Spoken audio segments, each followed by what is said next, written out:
Hey, so today's video is actually one from the archives. This is a Q&A I filmed for the Natural Weight Loss Mastery Academy, an old program of mine, about two to 3 years ago now, I believe.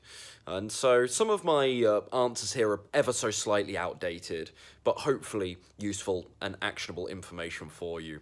If you scroll down below into the description box, you will see timestamps for the questions that I answer in this Q&A, and also worth me just noting here, and this is the main point of me filming an intro, that at various points in this Q&A I reference other resources and documents that aren't actually available here on my YouTube channel. It's just because this was purpose-made, this Q&A was purpose-made for the Natural Weight Loss Mastery Academy, so I just wanted to clear up any confusion there.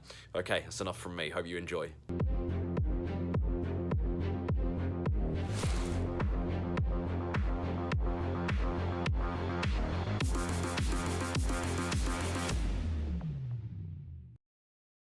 Question number 1 then.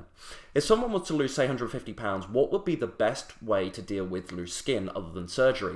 If you're not quite sure what this question means with regards to loose skin as it pertains to loose skin, if you have a considerable amount of weight to lose, and I mean considerable, this isn't really the average diet or average weight loss hopeful. This doesn't really fall in their range. But if you have a really serious amount of weight to lose, let's say ballpark upwards of, I would say, 70 pounds, then there is a chance that as you slim down, as you get to your natural sort of body weight and your results tail off very naturally, you reach a healthy BMI, healthy body weight and whatnot, it is very likely that you may have loose, sagging or excess skin, okay, on your frame. So I think one of the largest determinants of how much this affects your aesthetics is the elasticity of the skin. So younger skin, for example, tends to be more elastic than older skin, and therefore if the person in question is a young person, are they going to see the negative ramifications in terms of loose skin as somebody who is 30 years older than them? Well, it depends on a number of issues. But if it was that same person 30 years later, no, the chances are that their skin is going to be a lot more elastic now, and therefore it is more likely that it will, quote unquote, snap back into place a lot better and limit the sort of the negative aesthetics effect of loose skin anyway, if that makes sense. So elasticity is really important. Also, what can contribute to elasticity is the amount of time that you've been overweight. So if you've not been overweight for that long, there's a higher chance that your skin, again, will return back to, quote unquote, normal. It has a better chance of doing that the less time you've been overweight, if you will. If you've been overweight, if we're talking 5, 6, 7 years, decades, and so on, it's very, very likely, very likely that you are likely going to have some problems with loose and excess skin. It's going to differ for everyone depending on their situation, but it is likely that that is the case. Some obviously get it worse than others. So one thing that I really see that helps with elasticity, will help with the skin's elasticity rather, is if you slow weight loss down, it does seem to prevent that a little bit more. There does seem to be a better chance that, as I say, the skin can kind of get back to its normal place. Now, this is when you've got an extreme amount of weight to lose, let's say 100 pounds, for instance, or 150 pounds, let's go with the question, then there's going to be weeks, realistically, where you are losing crazy amounts of weight. I've worked with people in the past who have lost like 10 pounds in a week when they've got that sort of amount of body weight to lose that they'd like to lose. Versus somebody who's only got 20 pounds to lose, it will come off a lot slower. And so this is really tricky to do, but if you can slow it down, I really encourage you to do that. I mean, there is that ballpark figure of 1 to 2 pounds per week. That is really not realistic for somebody that's got 150 pounds to lose and starts out with a whole foods plant-based diet. It's going to come off a great deal faster in most cases. It depends what you're doing, of course, but in many cases it can come off a great deal faster than that at first, and then it slows down a bit later. But 1 to 2 pounds per week, if you can bring it down to that, you can mitigate against the likelihood of loose, sagging and excess skin. So I would also... So note, this is not my advice to you necessarily, I'm just saying what I would do here.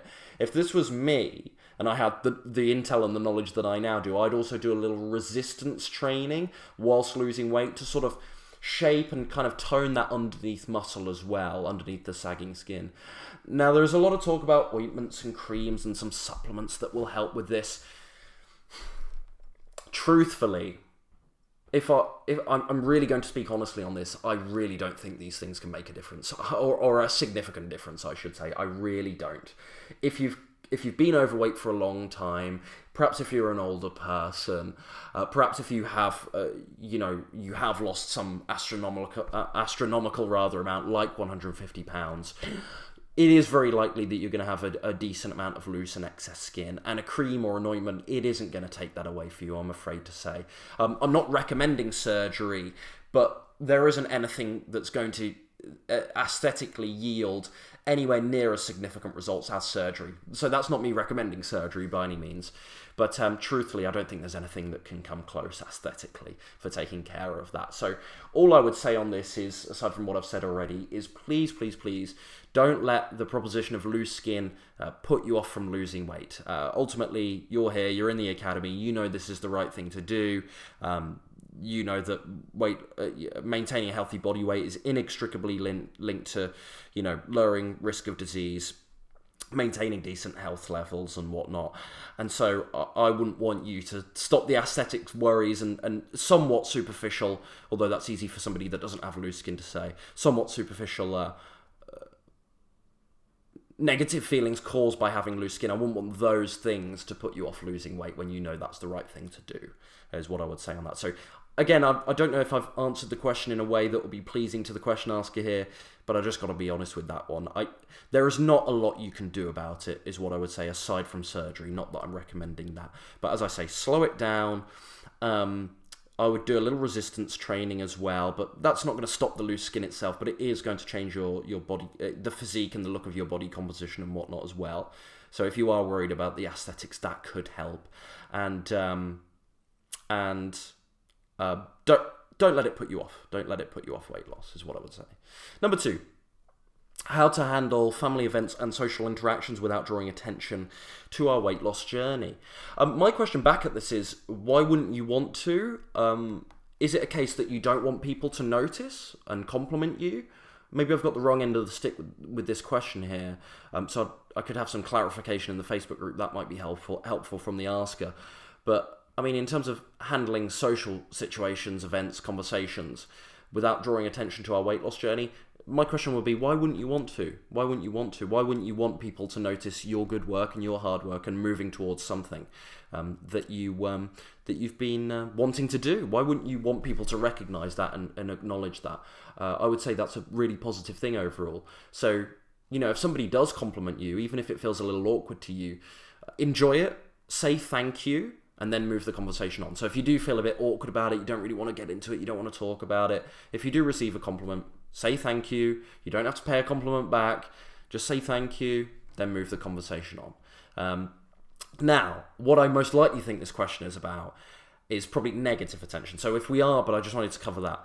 If we are talking about negative attention, what I'd say to you is this, and I'm going to speak loosely here, okay? So forgive my language, but don't take any crap. I'll say that again. Don't take any crap. Very easy to let people push you around, let them push your buttons, and once they see you're reactive, once they see they can control your emotional state by saying something negative, they feel like they have the upper hand, and you're always going to stay in that dynamic with that person. Now, this doesn't mean you have to be rude as a result, and it isn't good to be overly reactive in these situations. It is good to stay calm, but don't take any crap. Don't just stand there and say nothing, because when you do that, you let the other person win. Don't be reactive, but don't do nothing either.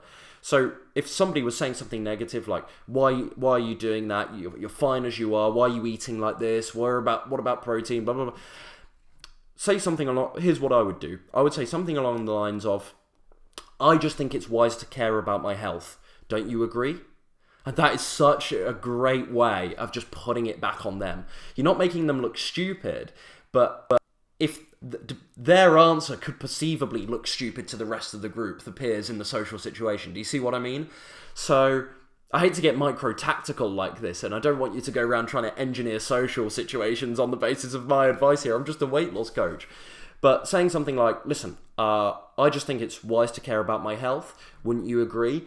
That is such a good way of disarming the other person if they're making a negative comment or about to come out with a negative comment, or they've made the negative comment and you kind of bat it back at them in a really calm and still respectful way, but a strong way with great conviction. So I think that's a really good way to put it.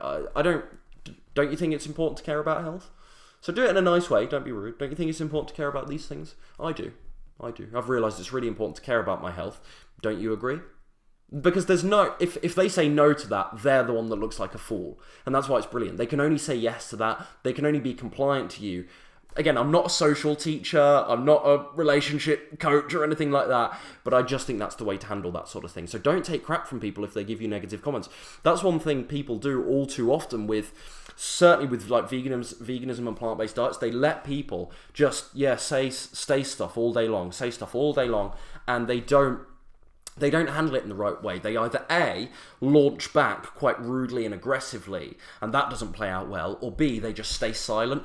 I think both of those are equally ineffective. I think you've got to say something, but you've got to say something from like a really high status frame of mind, whereby you're not necessarily being derogatory about the other person.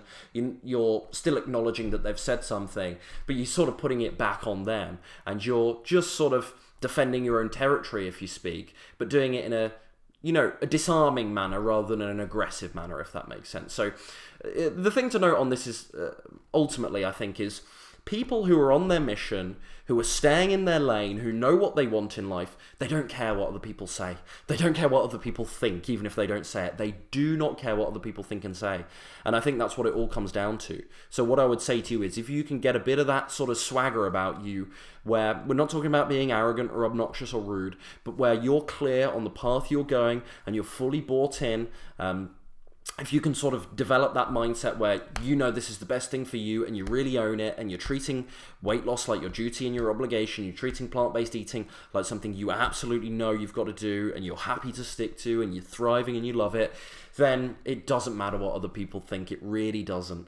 And when they do say negative things, it doesn't rock you. And equally, when they give you a compliment, it doesn't affect you either. The compliment doesn't even give you an ego boost, because you're not worried about that external approval, validation, thoughts. You're not worried about external opinion.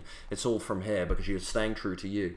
So that's what I'd finish on with this. People who are on their mission, on their path, they don't care. They don't care anyway. So if you can sort of foster a bit of that mindset, I think that's great. But again, if someone makes a negative comment, saying something like, I just think it's wise to care about my health, wouldn't you agree? I think that's a brilliant line.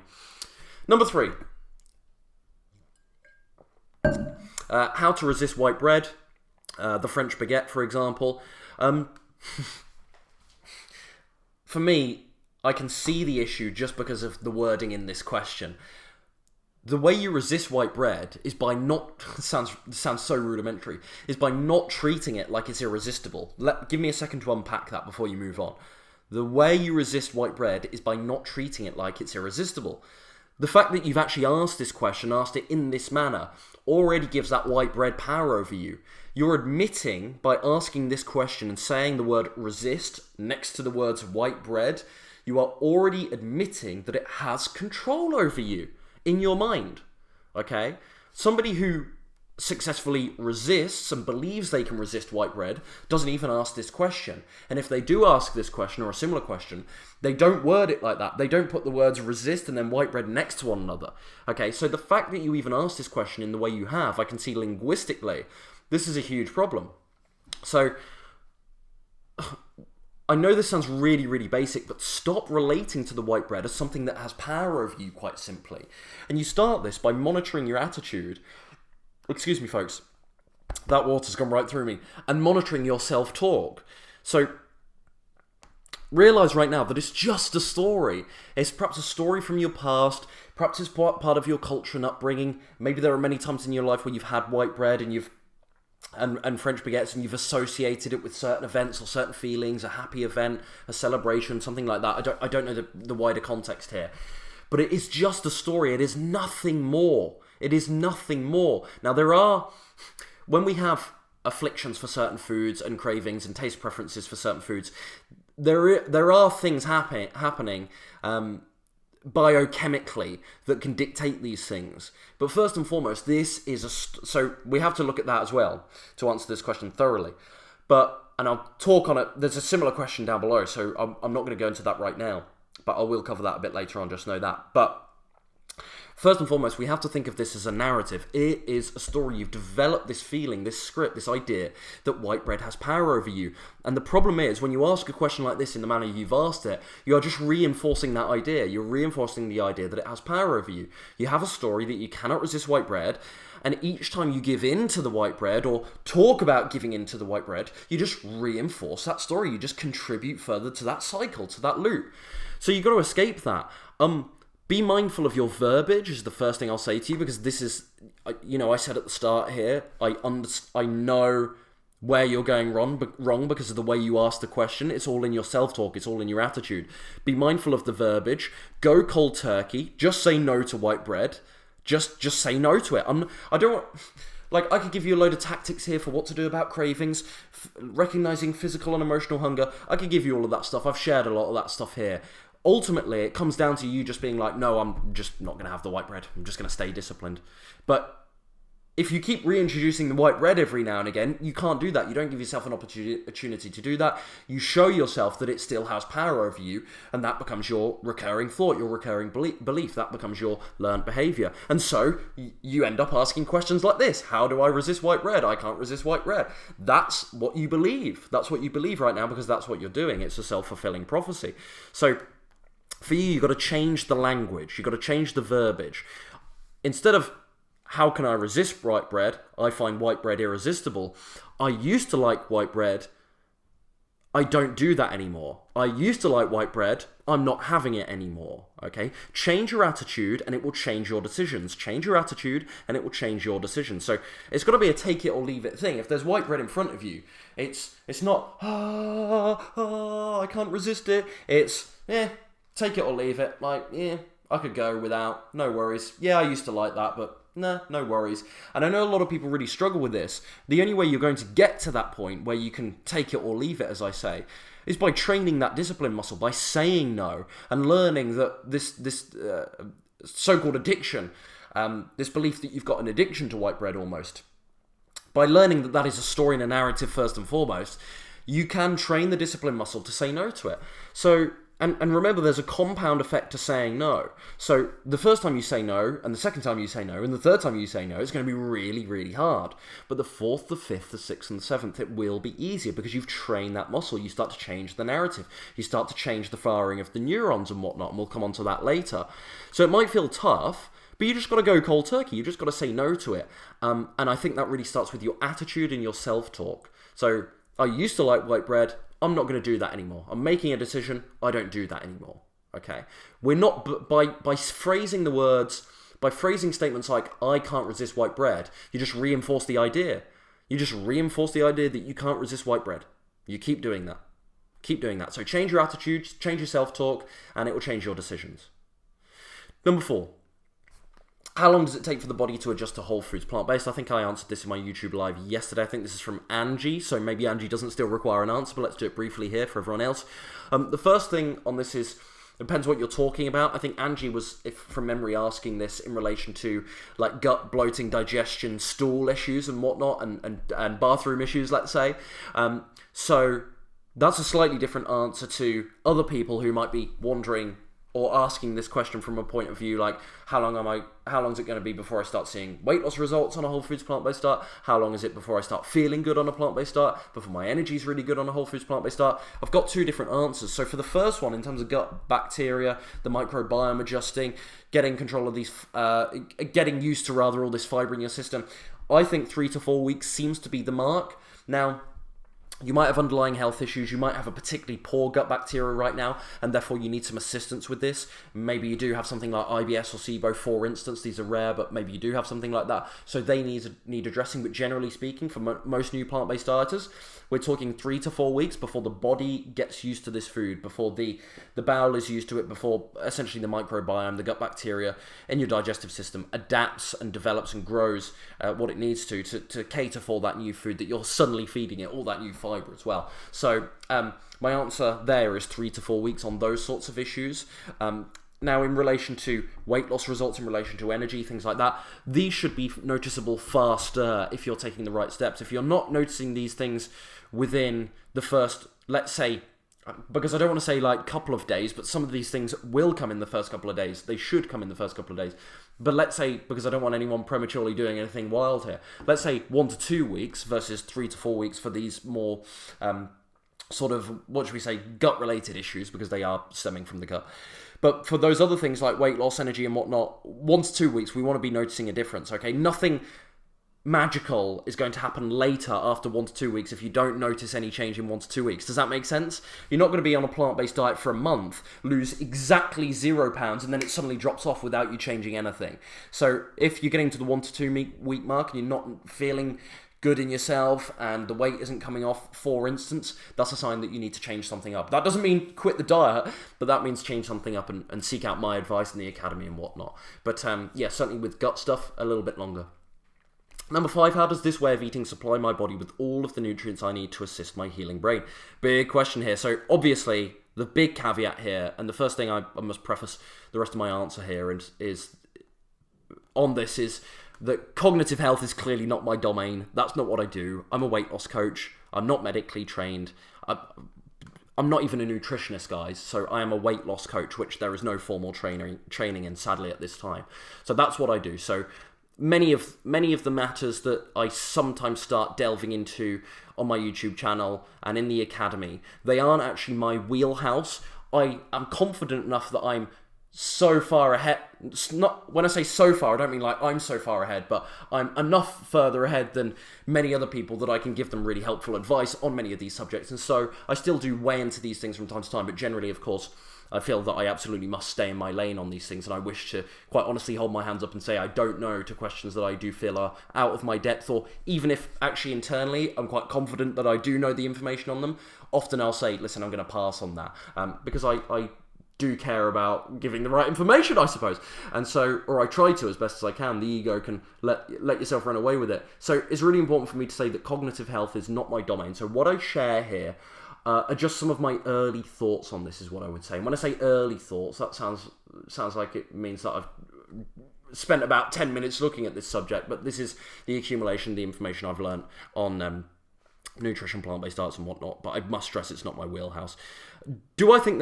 First point on this, do I think there's validity to the argument that brain-boosting nutrients can be, I stress the word, can be harder to come by on a plant-based vegan diet? Yes.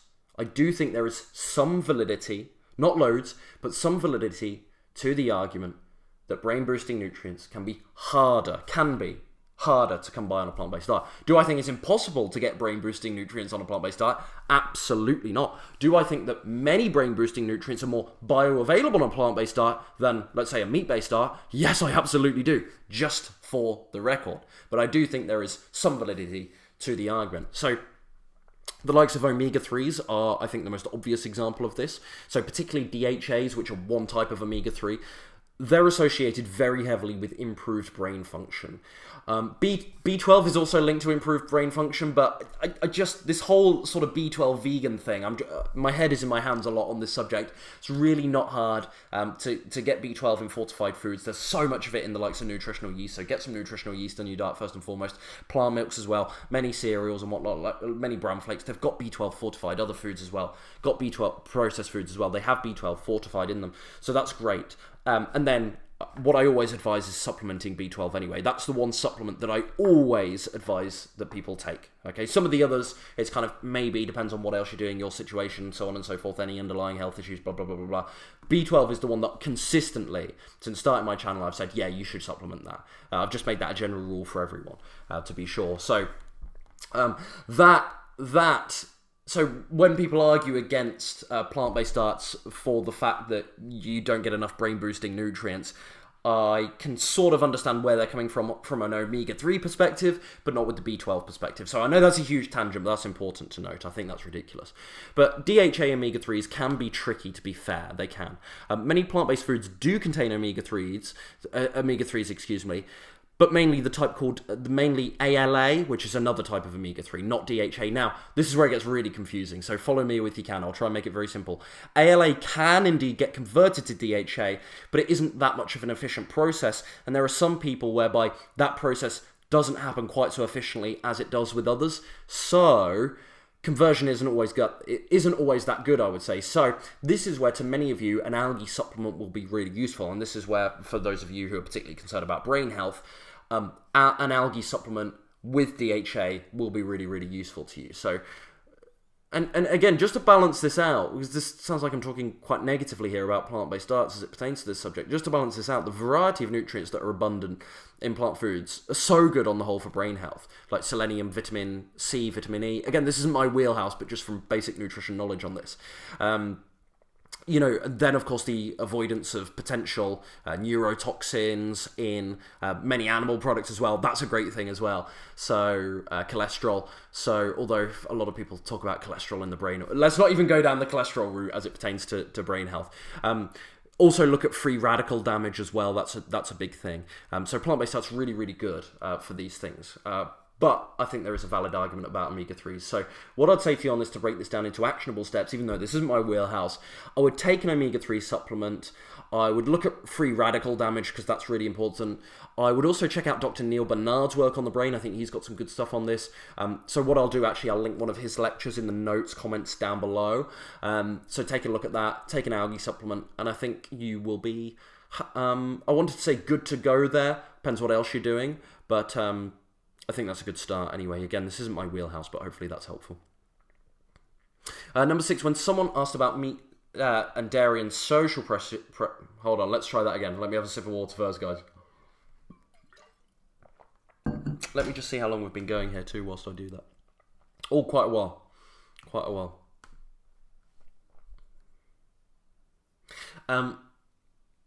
Yeah, I know sometimes I ramble on these, but hopefully the last few are a little bit more concise, but some of these are quite complex subjects.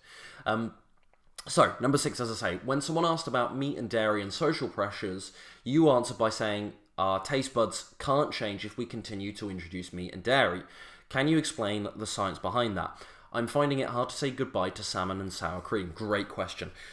With this, I've been meaning to talk about this in my YouTube videos for quite some time, but to be honest, there are people out there that are more well-versed on these subjects than me. There are people out there who are way more articulate on these subjects than me as well. And there is also a space that I have on YouTube whereby I use certain language, where I break down things in a certain way, and it really clicks and resonates with people. And I want to keep that formula. So sometimes I don't like to be too scientific. But that's why I haven't talked about it. But really, this is all about neurons, in my assessment. This is all about neurons. Neurons, think of them as signals that carry information around the brain. I was about to say to the brain, but around the brain. Okay, and they're really like, the word I'm looking for is pathways, let's say. I was going to say roads, but pathways that carry all this information around these different parts of the brain. Along with these pathways, and when I say along with, I think there are intersections of these pathways. There are something called synapses. Now, what synapses do is rearrange the way that data and information, these signals and the neurons are carried around the brain. So they can change the route, essentially in real layperson terms, they can change the route. I don't know what I'm doing with my hands here. I don't know if this helps, but they can change the route through which those neurons are sent to different parts of the brain. So essentially, you can think of these, to put it in real sort of anecdotal fashion, and it is slightly more complex than this, is my understanding, but quite simply, they can redirect the traffic around the brain, if you will, carrying the information. So this is essentially a rewiring process where things become second nature.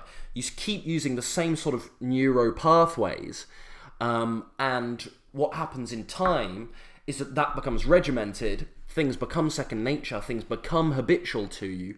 You start reading stimulus in a certain way, and you keep doing that. So to rewire the brain, and therefore rewire all of the things surrounding that subject, taste buds being the thing in question here. So to rewire, therefore, the taste buds, we have to look at neurons, the way neurons are carried around, the synapses, and how we can rewire the direction which they're carried around the brain. I really think I haven't explained that well, but that's the most basic way I can put it, so hopefully that helps. And so to come around to actually answering the question, what you need to do, essentially, with this, to change the taste buds, is you need to redirect the way in which, or the route through which the neurons are firing. So it's really, really hard to, and the reason I'm taking my time with this is because I'm trying to remember what the actual question is. Let me just pull it up here. When someone asked about meat and dairy and social pressures, you answer by saying that our taste buds can't change. Yes, so the problem is if you keep introducing meat and dairy, or whatever food, it doesn't matter what food it is, if you keep introducing a particular food, you keep using the same neuro pathways. You keep using the same messaging system, if you will, the same pathways, the same roads. And so you've got to change that. You've got to change those intersections where the synapses are. You've got to redirect the traffic, as I put it earlier. And it's really, really hard to do that if you keep having these reminders of the old neuro pathway, because then it just reverts back to that default setting. Does that make sense? So instead, you need to start by...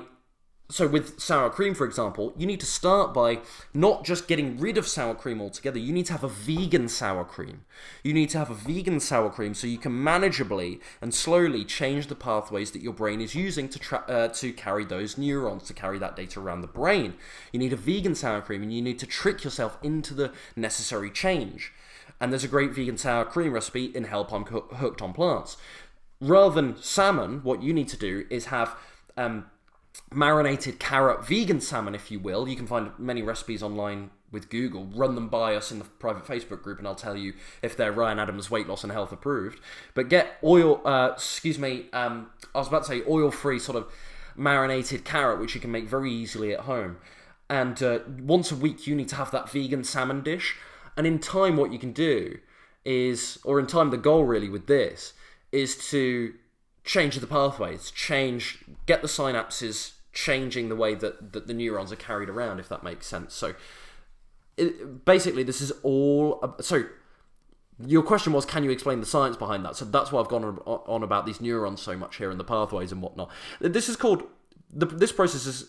You'll have heard this term, neuroplasticity, and I'm likely going to paraphrase and maybe potentially mess up the definition here, but my understanding of it is the brain's ability to use different pathways when it needs to and adjust the traffic when it needs to. So you've got to start adjusting the traffic, and the best way to do that is with these sort of substitutions. I think this is the best way to do it biochemically. So hopefully that helps. Complex question there. Is there a daily limit to fruit intake? Generally, no. Fruit is amazing, so generally no. Depends what your goals are, of course, and which fruits you're eating. So if you've got weight loss goals, you're not losing weight right now, and I see your overall daily diet, and there's excess fruit in there, and you're snacking between meal times, and your snacking is fruit. It's not like I think fruit is the enemy, it's that I think snacking is the problem, and so I'm like, okay, cut these snacks out. But that doesn't mean it's the fruit. Do you get what I mean? So I would say that this is a question of overeating. So if you're not losing weight right now, for instance, it's likely, and you're eating the right sorts of foods, you're eating lots of fruit, for instance, and lots of other healthy plant foods, then it's an overeating issue. It's not that any one thing in your diet is terrible, it's an overeating issue. The only exception is fat, because just removing a little bit of fat from your plant-based diet can make so much difference. You can get so tight, literally in a couple of days, just by eliminating fat from your diet if you have a reasonable amount of it. Makes such a difference. So I see it in the mirror now, because as you guys know, I've hit my weight loss goal. I want a little bit more fat in my diet than I used to, so I make an effort to do that. There are some days where I run out of avocados or I finish my cashew nuts, and the next morning I look in the mirror and it's even tighter than it usually is. My morning weight is even lower than it usually is. Just a couple of days without fat, and it seriously makes such a difference even to me now. Seriously, it's profound. It's profound, but anyway, to get back to the question, it's not usually any one thing unless your diet's quite high in fat. So if you're eating lots of healthy plant foods, it's not the fruit that's the problem. It's not necessarily the beans that the problem or the whole grains that the problem. It's likely that you're just overeating. So it depends what else you're doing, I would say. But generally, fruit is amazing. Antioxidants, phytochemicals, minerals, vitamins, amazing for weight loss as well, fiber. Just low calorie density on the whole. There are exceptions, such as dried fruit and whatnot. And different fruits will give you more bang for their buck. Check the private Facebook group. I dropped I think a PDF in there some months ago called The Best Fruits for Weight Loss, so check that out, and that will give you a list. But things like watermelon, peaches and whatnot, those very water-rich fruits like berries as well, the citrus fruits, apples, these are so good for weight loss because they have such a low calorie density. So some of these are the best fruits for weight loss. So it really depends what else you're doing. Number 9, what's the truth about bananas? I hear they're not great for you due to carbs and high sugars.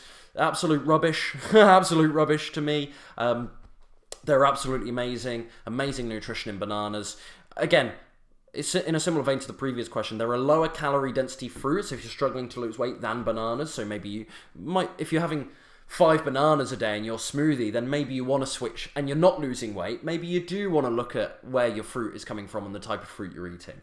But generally, like, that's not what most people are doing with bananas. Most people are having maybe a banana every once in a while. And there's nothing wrong with that. That's absolutely amazing. But remember, the sugar in fruit, it is absolutely not the same as a refined sugar or a sugar in a fizzy drink. It is absolutely not the same. It is absolutely not the same. They are stripped away from all the other nutrients. The sugars in fruit come with the fiber, they come with the antioxidants, they come with all of these wonderful vitamins and minerals. So they're not stripped away, it's not refined, it's not empty calories. So yeah, there is a huge difference to note there. Like this binary view of sugar that it's just bad, and there's no exception to the rule. It's just, no matter where it is, it's just absolute potty. It drives me insane. So yeah, bananas are amazing, absolutely amazing. Again, if you're struggling with weight loss and eating a load of bananas, I would suggest that you move over to more of the likes of the watermelon, the citrus fruits, the berries, the peaches, and so on. The apples, the pears. I would advise that you move more in that direction. But generally, no, bananas are incredible. Number 10, what do you think of bran flakes cereal? Absolutely amazing. I'll leave it at that. Absolutely amazing. I think it's great. 11, Dr. Fuhrman advises eating a huge salad every day. I loved it. I was losing weight, but I quickly tired of it. I wanted to have a potato or something more filling. Any suggestions? Yeah, first of all, you could bulk up the salad with grain such as quinoa, or maybe even a bean, maybe some seeds. Just take the calorie amount up. Listen, you need some calories. You're not going to sustain a plant-based diet over the long term if you're not having a decent bit of bulk in it. Salads are absolutely amazing. But the problem with a large salad, especially if it's a really, I mean, it depends what sort of salad you're having, but if it's a leafy salad by the sounds of it, if that's your main meal, we're talking like 100 calories, if that. Depends what leafy greens you're using, and then what dressing you're using. But we're not talking, maybe 200 at the most. We're not talking a lot of calories. For most people's calorie requirements, that is not enough as a main meal. So add some other bits in there. Reduce the salad. Reduce the salad itself. Maybe have it as a side salad to a potato dish or something like that. But ultimately, you know, I get why Dr. Fuhrman advises doing this, but you know, a lot of people execute on this poorly, whereby that leafy green salad is it. That's their main meal. And that is just not enough calories to feel great and sustained. It's going to make you feel really lethargic, really low. And yeah, you're going to lose weight, but is it going to be, are you going to be able to upkeep that? I shouldn't think so. I shouldn't think so. So micros are great. Micronutrients are great. What salads can offer in terms of nutrition are great, but you also need that bulk. So I'm not saying don't have the salads. Add some bulk into the salad is what I would suggest. And finally here, is it normal to become skinny fat whilst losing weight? You don't become skinny fat whilst losing weight. It's revealed. It's revealed by the weight loss. So you just need to keep lowering the body fat is what I would say to you on this. So I think the person asking this said they're still quite fluffy in the chest area, even though they've lost a lot of weight. It's just your body weight. You just have still got too much fat on you by your standards if you're worried about that. So you just need to keep losing fat. That's all. So also think about, like, when it comes to being skinny fat, body recomp as well. So doing a bit of resistance training, toning up, building a tiny bit of muscle as well. And that can improve your fat distribution as well, and just change your aesthetic a bit more. So that can help. But no, you don't. If you're in a weight loss phase and you're consistently losing weight overall, then you can't become skinny fat in that time. It doesn't develop in that time. It's revealed, if that makes sense. So.